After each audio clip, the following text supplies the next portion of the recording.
Good morning. I just want to thank everybody for the support, for the well wishes, and thank you for your prayers. Thank you for joining us in the struggle at the toll gate, for sounding the alarm, and for alerting the public. I thank you for witnessing what happened at the toll gate. Most importantly, my brothers and sisters at the toll gate, I've never met a finer set of people in my life.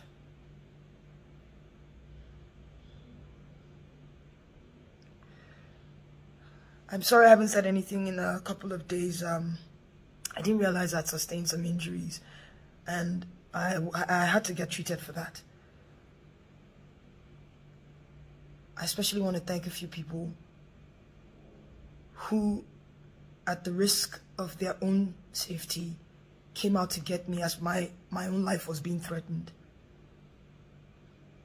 My life was being threatened for speaking up, and thank you Obi, thank you Big N, thank you Jimmy. Thank you so much. Thank you to Ahis, Breeze, Richard. Thank you, Mr. P. Thank you all for getting me out safely.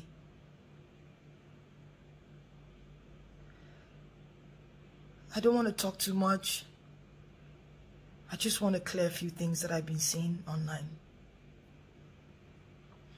To our leaders, I urge you, please, do not minimize the suffering of families. Do not insult the grief. Do not insult the grief of Nigerians. Do not insult the intelligence of Nigerians. Do not insult the pain that families are facing. People were falling left and right. Yes, there were soldiers there. Another part that people are not really talking about, the police also came. The SARS people were talking about, they also came. Some maybe 40-45 minutes after the soldiers left. We were tear gassed. Tear gas is like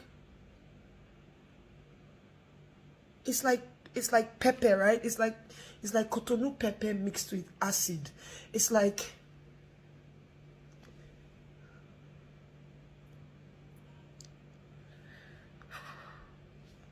we were running. This is our, what they call it, our coconut hair generation. We would run, we would come back, we would run, and the only thing we fought with was our flags. We would sit on the floor and raise our hands up, waving our flags and singing the national anthem. That's all we had. They put off the lights. Even if there's no power on a good day in that axis, there's always light at the toll gate. There was no light. The lights were off. The street lights were off. It was pitch black. I'm sorry.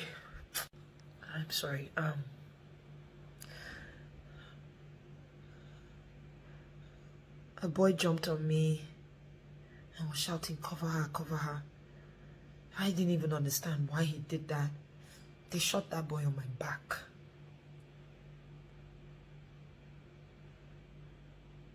I fell, and while the soldiers were trying to pick their shells, we were running around and picking their shells too, because we wanted proof.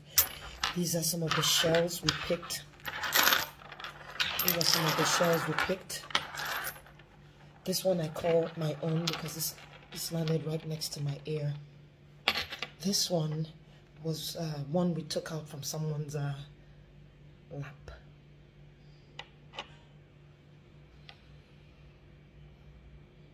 The military, they were there on Nigerian soil, killing Nigerian citizens.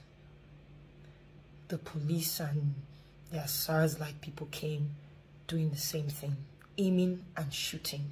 Aiming, not They were pointing the gun at us and shooting live bullets. Who takes live bullets to protest? Who does that? So to our leaders, please, I urge you to please not insult the intelligence of Nigerians and the families. Something I think about now in hindsight, just I wished we hadn't done it, but we carried dead bodies and dropped at the feet of the soldiers so that they could see what they did to us. When I asked the unit commander or something, why are you killing us? I wish we didn't do that. I wish we kept the bodies, because they ended up throwing the bodies in their van. This was up until the next day, the next morning. Anyway, I wanna thank Mr. Ola, who is the manager of Vodik Hospital. Vodik or something. Thank you for, I'm sorry we put you in harm's way, but thank you for letting us into your facility and treating our brave Nigerians. Thank you to Life Point Church for giving us refuge.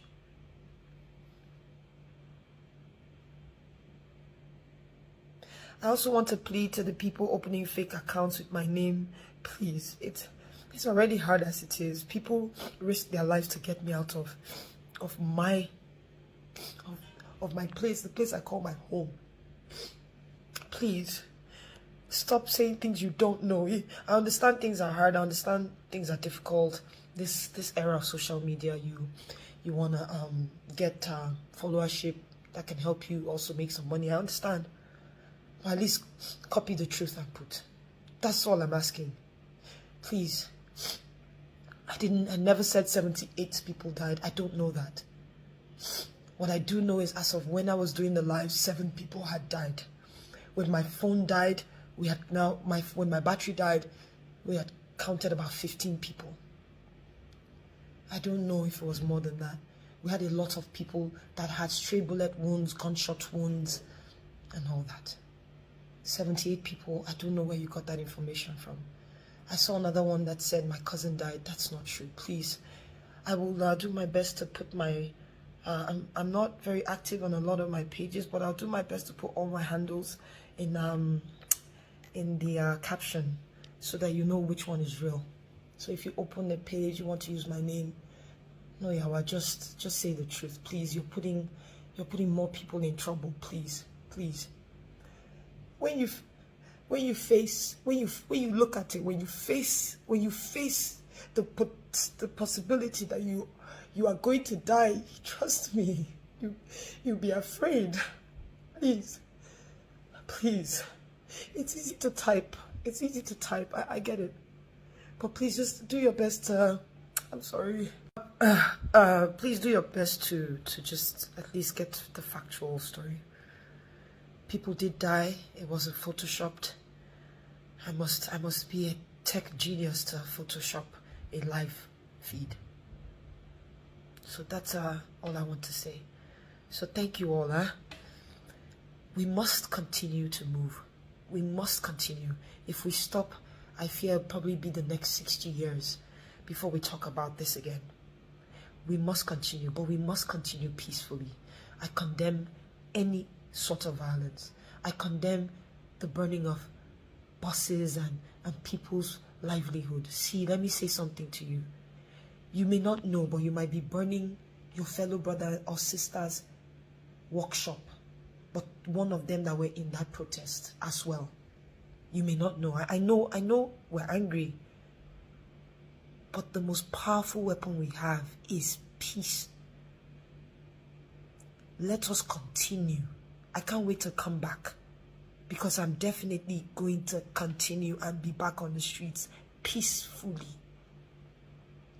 We need accountability. That is at the heart of this matter. Accountability. People have to be brought to book. If you don't bring people to book, if you don't bring justice to families, it will continue.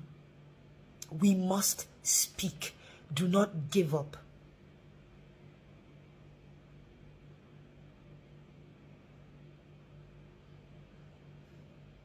don't give up.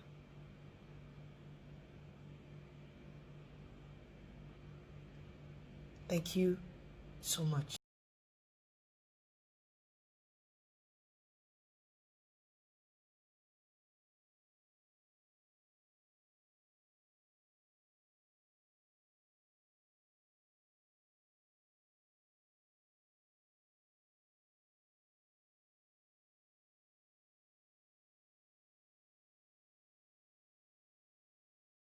It's a lot to me. Yeah, thank you.